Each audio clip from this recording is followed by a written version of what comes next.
Let's Talk Money. Hello and welcome to another edition of Let's Talk Money. I'm your host, Surabhi Upadhyay. Retirement security is not something that the state provides in India. It is in our hands to plan our wealth in such a way that life after 60 remains comfortable and secure. Can the National Pension System, or the NPS, achieve this goal? Yes, you guessed it. Today's show is all about understanding whether NPS is our one-stop solution to securing our retirement period.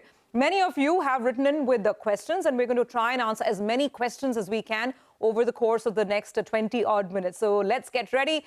Make sure you listen carefully, take notes if you need to, and let me now introduce my guests on the show. Dhirendra Kumar of Value Research and Rahul Bhagat, CEO at DSP Pension Fund, is right here with me in the studio. And of course, Dhirendra is joining us all the way from the national capital. Gentlemen, great to have you here. Can we have Dhirendra? We have Dhirendra there as well. So great to have both of you in on what is a really, really important subject, because I think there's a lot of chatter around mutual funds and using mutual funds as a tool to secure ourselves. But the NPS, I think, requires a slightly closer look, because it, in some ways, maybe it's a slightly more complex instrument. So I want to start by getting, your first thoughts. Rahul, why should one consider the NPS for retirements when you have things like mutual funds at your disposal? Yeah, very good question. NPS, and I believe, has all the ingredients which are required for the retirement planning. Though people are using mutual funds for retirement planning, but NPS by far is the best product because it offers a lot of tax benefits. The cost at which is offered is one of the minimal in the industry. You can look at investing in NPS from as low as 9 bips to 3 bips, depending on which is your fund manager. Plus, it offers all the other asset classes and a lot of flexibility to choose whether you want to be active or an auto selection in terms of asset allocation. Given those parameters, I think NPS stands by far the best. Okay, and we're going to analyze a lot of these things that Rahul just mentioned, the flexibility, the fact that you can choose different asset classes in more detail.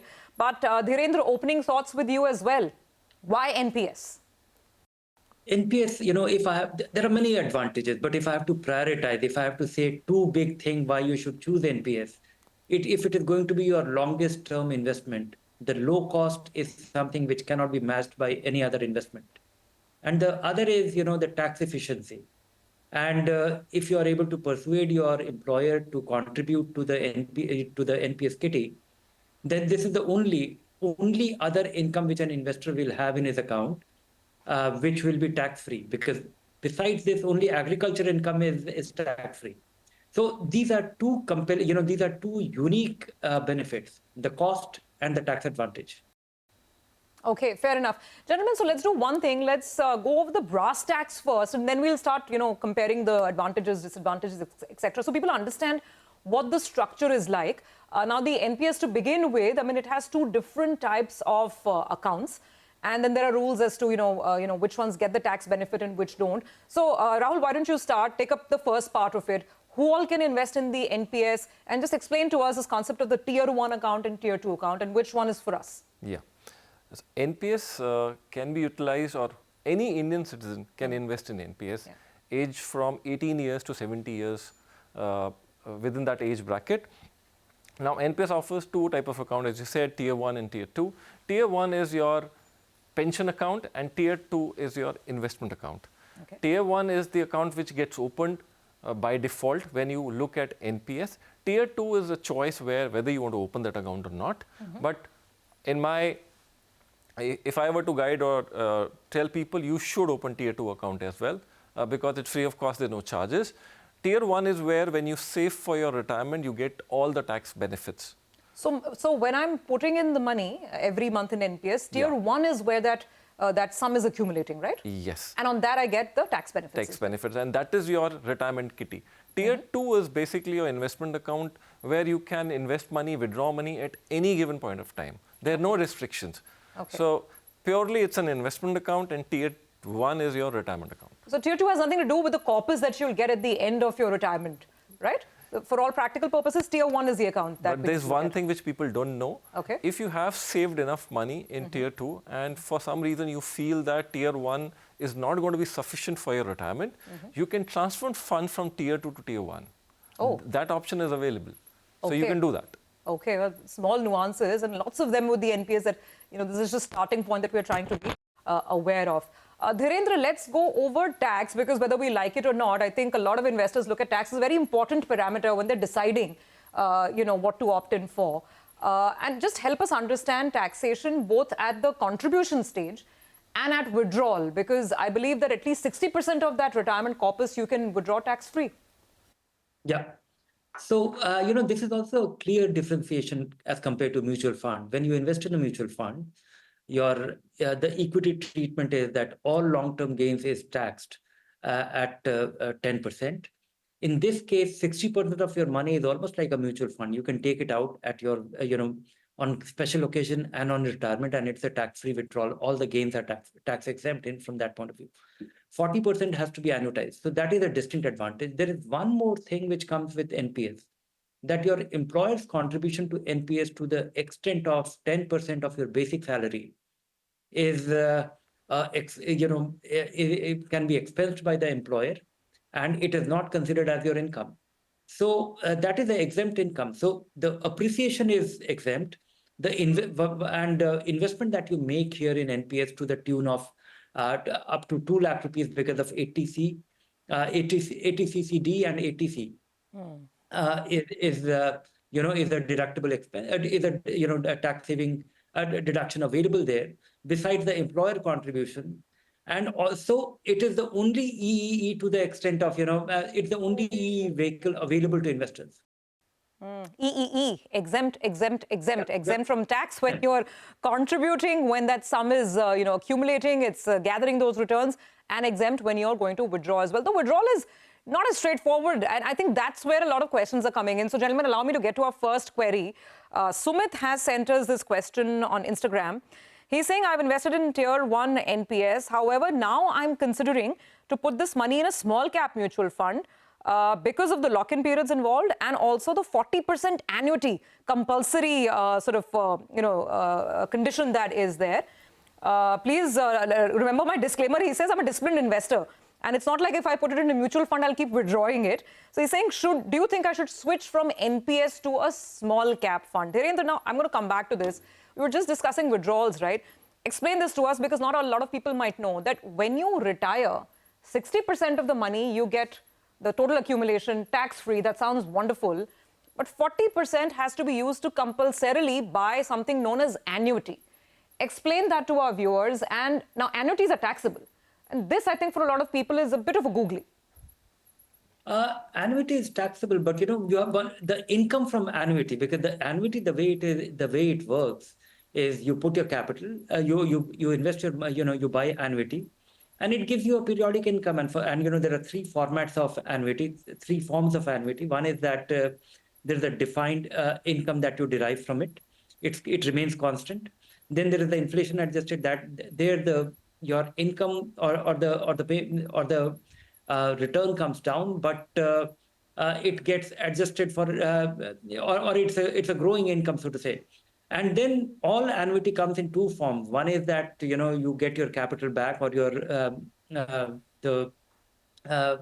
you can nominate somebody getting the capital, or no withdrawal of capital. So with that, so the insurance company giving you the annuity, or the annuity issuer is taking your longevity risk. So you have to decide that, and that lot of people might think that that income is not good enough, or the returns on those are not enough to support your income needs in retirement. But that is only to the extent of 40%. When planning for your retirement, you have to think of different kitty, different contribution. There could be multiple revenues that you can derive, like the 60% accumulation in your retirement account. You are at liberty to invest or do a periodic withdrawal plan. And who knows, if you still have time, I'm hopeful that PFRDA will consider, because, they have done it partially. They have done it even for the 60% that you're accumulating, that you can retain it in your NPS account and keep withdrawing from that. You don't have to necessarily take it out, which was the case earlier. Okay. So there is a possibility that, PFRDA might enable something like a systematic withdrawal plan from your investment, and in a measured way, so that you don't have necessarily to need to buy annuity. Rahul, come in on this. I think this is really the heart of the debate, that the 60% part people love, right? But this whole thing of I compulsorily have to put that money in, give it to a pension manager, then I will get annuity. Also explain how it's calculated. You know, if let's say, my retirement corpus is 5 crores or 1 crores, we can take for the sake of simplicity. 40% gets parked in that annuity. What's the number? How much money do I get at the end of the day? So and is it going to be sufficient, inflation adjusted? So if it's 1 crore as your corpus, 60 lakhs you can withdraw tax free, 60% you can commute, 40% is which you have to buy minimum pension. You can always buy pension for entire 1 crore, but the regulation says minimum is 40%. Now 40% depending on what interest rate are you retiring. Today the interest rate or annuity rate which you get it closer to 6.5–7%, not beyond that, right? But after 20 years, depending on what the inflation is, maybe if the inflation is lower, interest rates are lower, maybe you get a lower annuity. So it all depends what time you're retiring and what are the interest rates in the economy will impact your annuity rate. So let me make it even simpler. We go back to the example. If someone is retiring today with a total NPS corpus of, let's say, 1 crore rupees for the sake of simplicity, 60 lakhs the gentleman or lady can simply take home, withdraw it, take home, do whatever they want with the money. Balance 40 lakhs, how do annuities work? And what is the realistic sort of monthly take home or annual take home this person can expect? So I can easily, if you are 60–65, you can assume safely today to get an annuity of 7%. So 7% of 40 is 2.8 lakh rupees. Right, which is on annual basis, which is not much, to be honest. And people fret a lot about annuity. A small percentage of your portfolio is getting locked in at a fixed rate. I think when you are also planning your retirement, there's no harm in it. Because if you go back sometime, few years back, the interest rates were higher. And people at that point were also cribbing that the annuity rates are lower.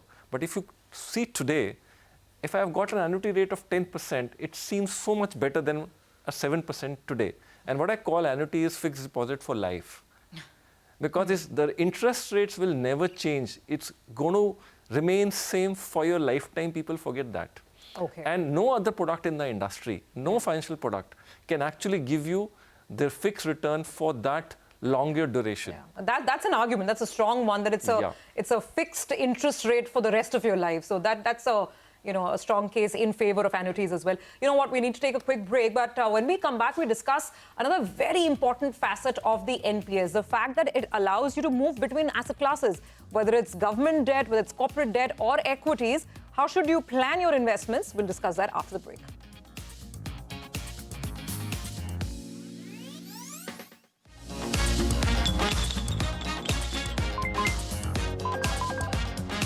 Let's talk money.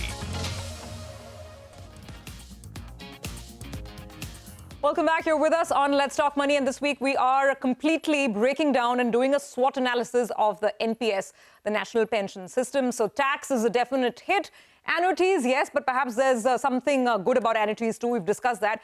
Now let's talk about asset allocation, the fact that NPS allows you to move freely between equity, fixed income, now that could be corporate debt or government debt.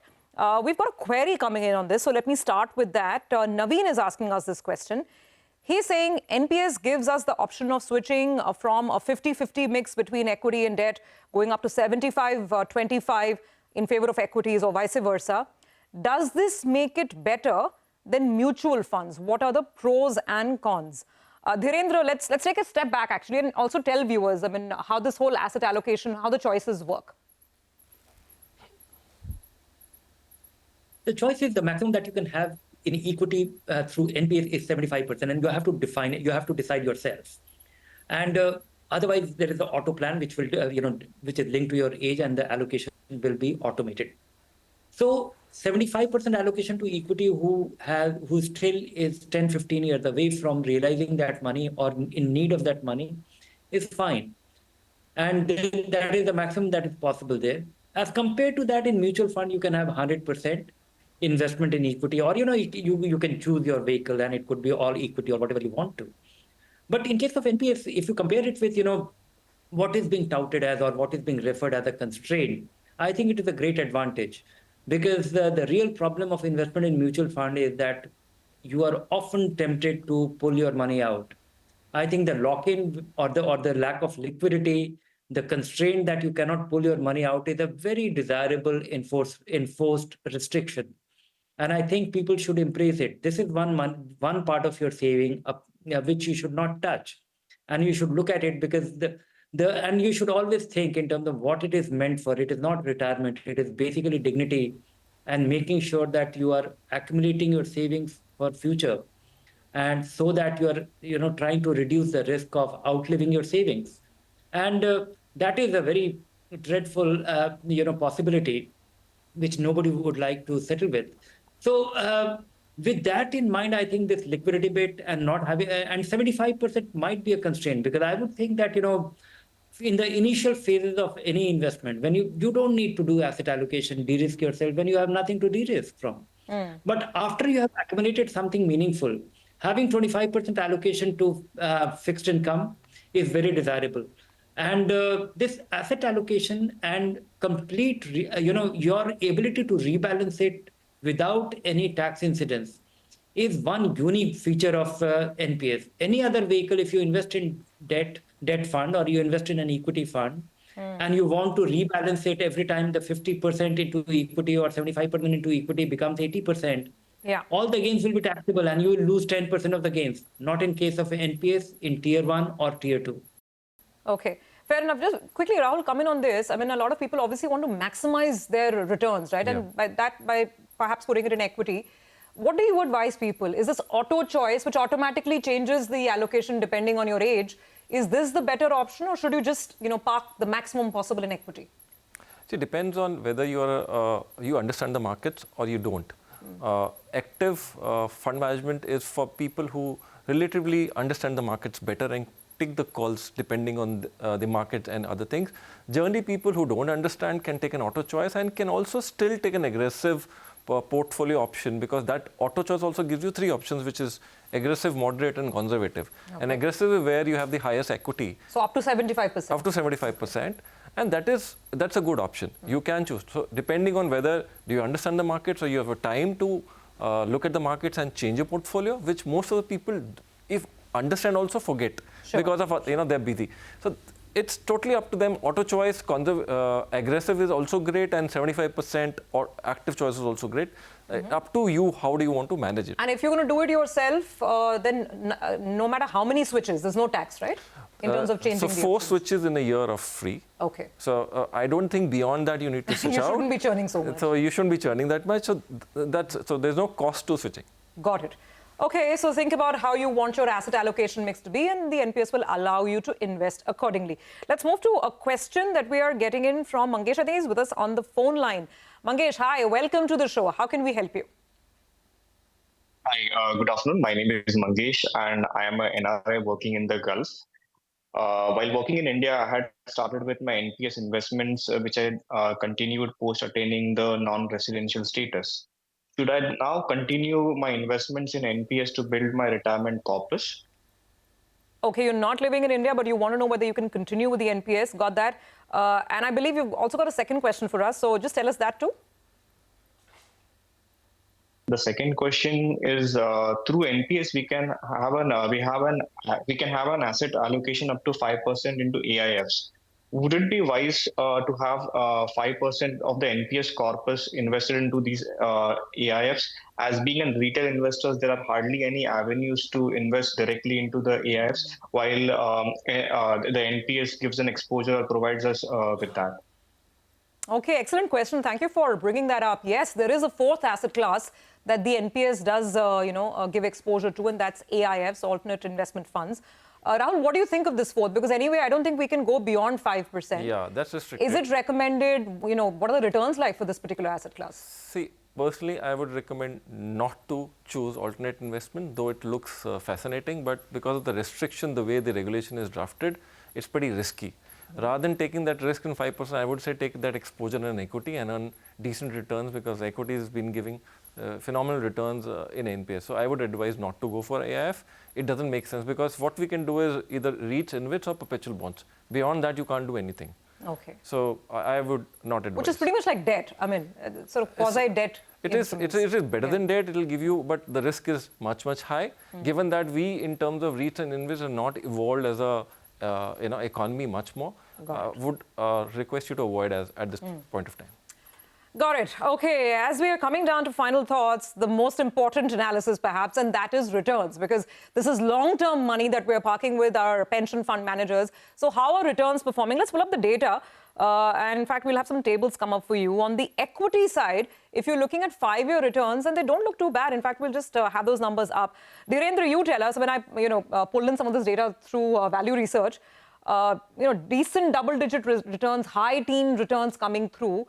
How do they compare with mutual funds? And, does it sort of make the cut? This is very impressive. But, one has to look at the number that you are seeing is of the equity plans. And so if an investor is investing a lakh of rupees, his 75%, the maximum that will go into these plans, which is yielding this much return, will only be 75%. The remaining money will have to be necessarily in the corporate bonds or the government bonds plan. So the number that you see here in case of NPS, that is actually a combination of the 3 plans or at least two of them, and it will be an aggregate of that. But looking at the equity fund performance, I think it is very impressive. And everything else in being equal, the cost advantage is permanent. If there was exactly the same fund managed by a mutual fund with the same actions, it will earn you 1% less. Okay, a quick comment on returns, whether you're happy with the way the funds have been performing and whether these are sort of sustainable numbers. I looked at 5-year data, I looked at 3-year data. What do you think of the way the industry is performing? So the returns are phenomenal. If you look at 10-year data also, they are beaten the mutual funds, given that you compare it with apple-to-apple comparison, which is large caps and not small and mid caps. So given that equity over long term, whether it's 3 years, 5 years or 10 years, NPS has given phenomenal returns. And it's way better than compared to other mutual fund investments within the same category. Okay. So final take, both of you gentlemen, quick last parting shot on the NPS. What would you say, Rahul? What's your pitch? Why should people go for it? So NPS is a great tool given the tax advantages and the low cost. It is definitely one of the best tools for retirement planning, but you can always use to create your wealth for the long term. Dhirendra, quick last 10 seconds, your retirement planning advice. Don't plan too much. Open account, be at it, and don't look at it. This will be something which will come in very handy at a point. And you can't go wrong with NPS for its cost and design. All right, gentlemen, thank you very much. I think very valuable advice and lots of important insights that we've picked up on the show today. We promise to do more sessions because, as we said, NPS is a slightly more complex subject and we'll keep coming back and answering more questions. For now, it's a wrap. Thank you for watching and see you again next week.